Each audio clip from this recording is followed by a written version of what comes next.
parents bought my brother's daughter a luxury car for her birthday party, but they gave my daughter a special present. When she opened it, it was a bill for their debts. Now their lives are falling apart because we cut ties with them and they lost all support. I always thought of myself as a dutiful daughter, someone who would help when needed and always be there for my parents no matter what. But life has a funny way of showing you people's true colors when money is involved. My name is Elena, and my twin brother, Jason, also has a daughter. From childhood, we were always treated a little differently. Jason was the golden child, handsome, and in our parents' eyes, he could do no wrong. I, on the other hand, was quieter, a bookish and introverted girl. So, my parents doted on Jason, and I was always second best. We grew up and got married around the same time. Perhaps it's because we're twins, but we have a lot in common, and we both have one daughter each. Jason's daughter, like her father, was a golden child, athletic, popular, and could do no wrong in our parents' eyes. My daughter, meanwhile, was quieter, preferring books and computer games over parties. I didn't resent Jason's daughter, but I knew that Jason's daughter was our parents' favorite. Still, I never expected things to turn out like this. Our daughters both graduated from university at the same time. That day was supposed to be a proud moment for our family. Jason's daughter was following a traditional path, studying business, but my daughter took a different approach. My daughter had started working online as a freelancer when she was 16, saving as much money as she could, and by the time she graduated, she had saved a considerable amount.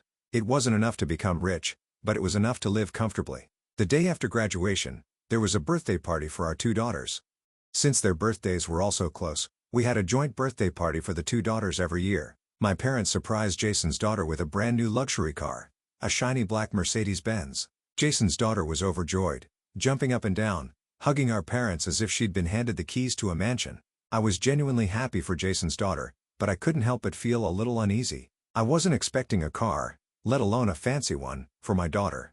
A watch, a heartfelt letter, just a simple "we're proud of you" would have been fine. But when my parents handed my daughter an envelope, I felt a strange hollow sensation in my stomach. It was a bill, a list of long numbers, amounts, and a final total. I stared at it, confused. What is this? My mother smiled as if she was giving us the best gift in the world. Life is fair. Elena's daughter, Jenny, has been working for years and saved up a lot.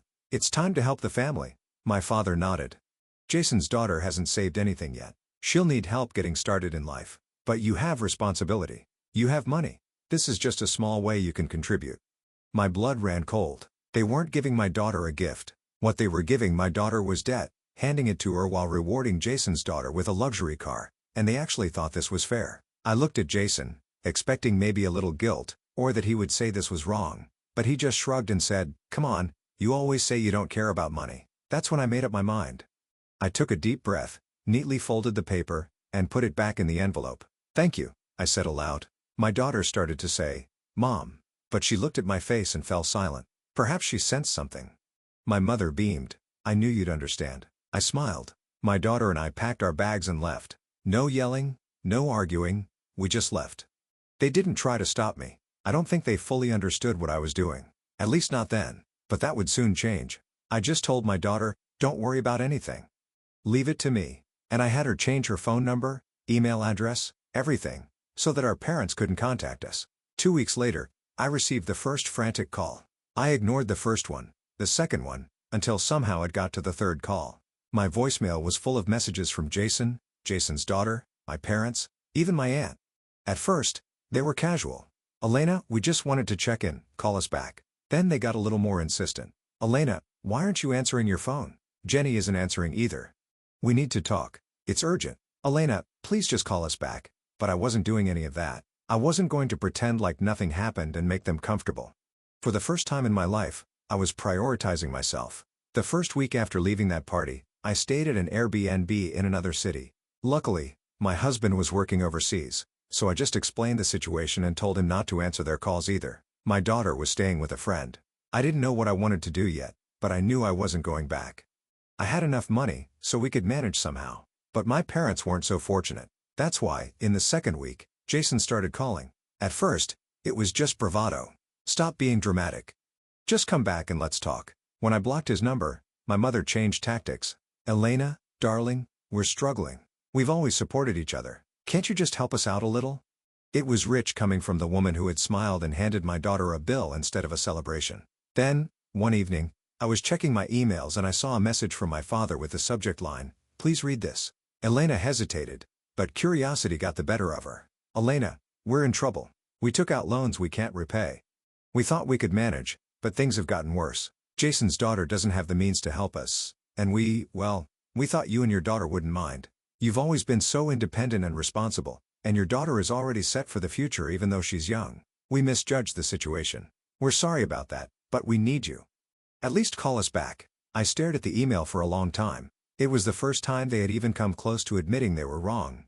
But it still wasn't an apology. They weren't truly sorry for how they had treated me. They were sorry I had left and that their perfect golden child wasn't enough to solve their problems for years to come. I'd seen them coddle Jason's daughter, give her everything, make excuses for her while expecting my daughter to be responsible. And now, when their choices had finally caught up with them, they turned to me. Because Jason's daughter, whom they had prioritized for years, couldn't help them. I closed the email without replying. A few days later, the call came that changed everything. It was from my aunt. For the first time, I hesitated before ignoring it. I stared at my phone for a while, then decided to pick up. I didn't know what to expect from my aunt. She wasn't that involved in the drama, but she had always been a kind of mediator between me and my parents. "Elena," her voice was soft, almost pleading. "Can we talk for a bit?" I sighed. "How are your parents?" I said, keeping my tone even. "They're worried about you and your daughter." "Yeah," I said. "I think they're a little more worried about themselves right now." After a long silence, she said, "Please, don't let it be like this. Your parents made a mistake. They thought you would understand. They didn't mean for it to turn out like this." I could hear desperation in her voice, but I wasn't backing down. Not now, not after everything that had happened. I took a deep breath and asked the question that had been swirling in my head for days. "Aunt Michelle, why did they buy Jason's daughter a car? When they were struggling in debt, how could that even be possible? How could they think that was okay?" Another long silence followed, and finally, she started to speak, her voice trembling. "Elena, I don't know. Your parents just thought they could handle it. They've always wanted to give Jason's daughter the best, and they just thought it was a nice way to celebrate her graduation. They never imagined you'd leave because of something like that." I felt the weight of her words, but nothing changed. My parents had always put Jason's daughter first, given her everything she wanted. But now, they had crossed a line that I couldn't ignore. "What about my daughter? What did she get for graduating?" "A bill. A bill for their debts." I couldn't hide the bitterness in my voice. She was silent for a while. "They didn't know how to tell you how proud they were of you. Elena, they thought you would understand because you've always been the responsible one, but they were wrong, and they really regret it." I shook my head. She couldn't see me, but it wasn't about that. It was about respect, about how they had treated me for years. They had always deified Jason's daughter and left everything else to my daughter. I felt anger rising, but I kept my voice steady. "They didn't give my daughter a car or opportunities. I've put up with their miserable treatment for so long, but I still thought of them as parents, and I helped them out financially when they needed it. Not even a decent thank you for everything. Instead, they gave my daughter their problems and now they want my daughter to solve them."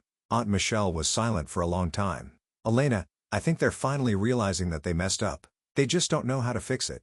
Please come back. Let them make it up to you." I didn't know if I could. The emotional toll was too great, but something in me softened just a little.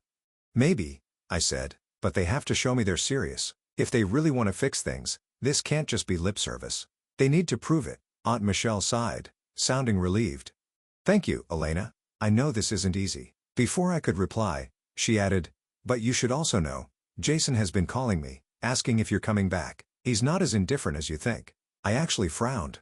"He was actually worried?" "Yes," she said quietly. "But it's more than that. He's starting to see the bigger picture. He didn't know how to process how much you have done for the family and how much he has taken for granted."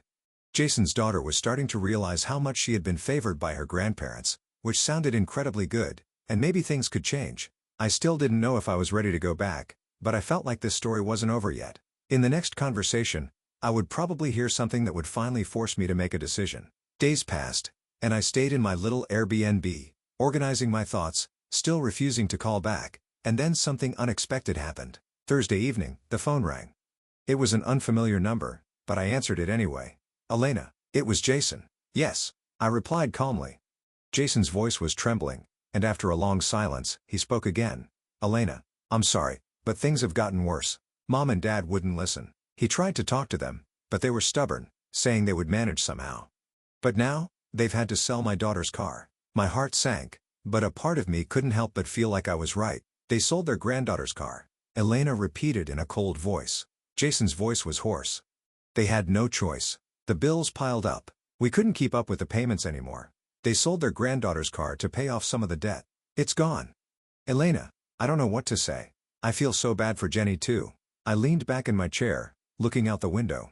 A mixture of satisfaction and something dark washed over me. They had chosen Jason's daughter. They had handed her a car and dismissed my daughter's efforts. And now, all their mistakes were catching up to them and they were losing everything. I wanted to say something smug to rub it in their faces, but for a long time, I didn't say a word. Jason kept talking, his voice trembling. But Elena couldn't bring herself to feel sympathy. Finally, Elena raised her voice. Jason, you didn't need to take your daughter's car. Your daughter is innocent. You should have known something like this would happen. They can't keep up. They always expect me to clean up their messes, and they even did this to my daughter. But this time, they did this to my beloved daughter, so I couldn't overlook it. Jason was silent. I warned them too, Elena continued. When they handed over that bill instead of a gift, I told them it would backfire on them. And now it has. Jason's voice became desperate. Elena, please, I know this is messed up, but our parents didn't mean for this to happen. They didn't want it to turn out like this. I paused, savoring the sense of power in this moment. I was finally free from their control, free to be myself. Jason, you know what? I said coldly. Maybe this is a lesson your parents need to learn. They need to learn from bitter experience. If they had been a little more thoughtful, they wouldn't be in this situation now. I hope it hurts. Jason started to cry, and for a moment, I almost felt guilty. But then, my parents' smug smiles flashed into my mind. When they handed my daughter that bill, all I felt was anger. Jason's sobs echoed on the phone, but I didn't offer any words of comfort. Instead, I hung up, feeling a sense of justice for the first time. The scales had balanced, and my family was finally facing the consequences of their actions. The next few days were quiet. I stayed in my Airbnb, not answering messages or calls. I kept in touch with my daughter and husband, relieved that they were at peace. They were worried about me too, but I reassured them that I was okay. Besides catching up on work, I wasn't checking my phone much. Honestly, I felt liberated. I didn't have to deal with anyone else's drama anymore. And then, on Sunday afternoon, a call came from an unknown number. I almost ignored it, but deep down, something told me it was time to face it head on. Elena speaking. My mother's voice was trembling, sounding desperate. Please, can you just listen to us? I didn't answer immediately, leaning back in my chair, taking a slow breath. It had taken them this long to come to me, so I was finally glad they were on the other side of the phone. Elena, she continued, we shouldn't have put so much pressure on you. We should have done things differently. We're sorry. Please come back. We'll fix everything. Just show us your face. We want to apologize to Jenny too. I could hear the pleading in her voice, but I was unmoved. This was the woman who had always told my daughter to be responsible while giving Jason's daughter everything she wanted. And to us siblings as well. This was the woman who had handed my daughter a bill for their mistakes instead of acknowledging her hard work. Sorry, I said slowly, with a hint of sarcasm. Sorry for what? Sorry for buying Jason's daughter a car while I'm left to deal with your mess? Or are you sorry that I haven't come home yet? Silence on the other end of the line. I could almost hear her brain processing it, the reality of what she had done sinking in. Elena, we didn't mean for things to get this bad, my mother said, her voice trembling. Please just come back. We'll do anything to make it right. You're still our daughter and we love you. Jenny is our lovely granddaughter too. I rolled my eyes. My mother couldn't see me, but hearing her plead after everything they had done to me almost felt pathetic. You must love me, I said in a flat voice. But love doesn't fix everything. All those years of favoritism and neglect, you made those decisions. You never once thought about my daughter. Not once. I took a breath to let that sink in, then added, frankly, your apology is unnecessary. It's too late now. You should have thought about this a long time ago. The phone went silent again. I felt anger rising, but I kept my composure as I had learned to do over the years. I'm never coming home again. You made your choice, Mom. Now you live with the consequences. I'm no longer family when it comes to cleaning up your financial mistakes. A long silence followed. Then my father's voice came through the phone. Tense, desperate. Elena, please, we were wrong. We see that now. We didn't mean for it to be like this. We didn't want to push you away. I let out a low laugh, my voice laced with scorn. You didn't want to push me away. It's really funny how you show it. You bought Jason's daughter a car, handed us a bill, and expected me to just keep taking it. You didn't push me away. You kicked me to the curb. Please, daughter. My father's voice was trembling. We just wanted to give Jason's daughter what we wanted for her. We wanted her to be proud of graduation, and we thought it was the right thing, but we realize it's worthless. Not if it means losing you. They were groveling now. I could feel it, and the power was completely in my hands. The only thing you're right about, Dad, I said, my voice sharp, is that you have lost me. Just because you suddenly realize your mistakes doesn't mean you can get me back. I took a breath, waiting for the silence between us to stretch out. I added coldly, it's over. So I'm hanging up now. Don't come to see me again. Don't contact my daughter or my husband either. Without waiting for a reply, I hung up the phone, staring at my phone for a long time. A sense of satisfaction, of finally standing firm, washed over me. They had taken me for granted for too long, and now they knew what it felt like to lose me. Their apologies echoed in my mind, but it didn't matter. They had their chance, and now they had to face the consequences. Weeks passed after that call, and I didn't hear from them. The silence was deafening after all the drama leading up to that moment. I continued living my life, enjoying the peace and freedom I had fought so hard to get. I went home.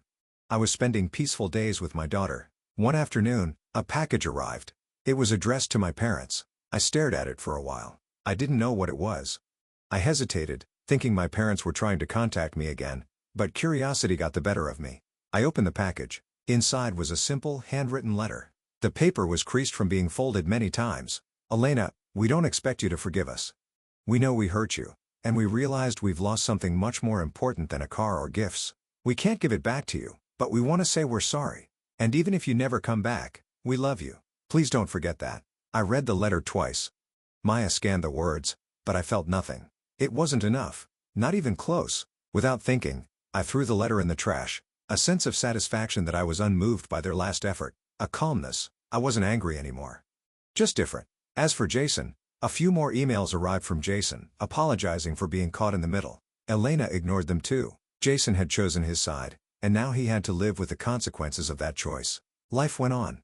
I continued to grow my business, continued to move forward with my plans. Now everything was on my terms and I wasn't going to let anyone, especially my family, take that away from me. As for my family, they would always have regrets, but at least I didn't have to carry their burdens anymore. An aunt had come, but not a tragic one. It was a reminder that sometimes, you have to walk away from those who never gave you a chance to see yourself well. By doing so, you can finally see yourself clearly. For me, this was the beginning of a new chapter. In the end, Elena had made a bold choice. She had stopped letting her family's actions define her worth. It wasn't easy, but by walking away, she had finally taken control of her own future. A harsh truth, but sometimes the most important relationship you can cultivate is the one with yourself. My husband is coming home next week. A family weekend after a long time. I'm looking forward to it.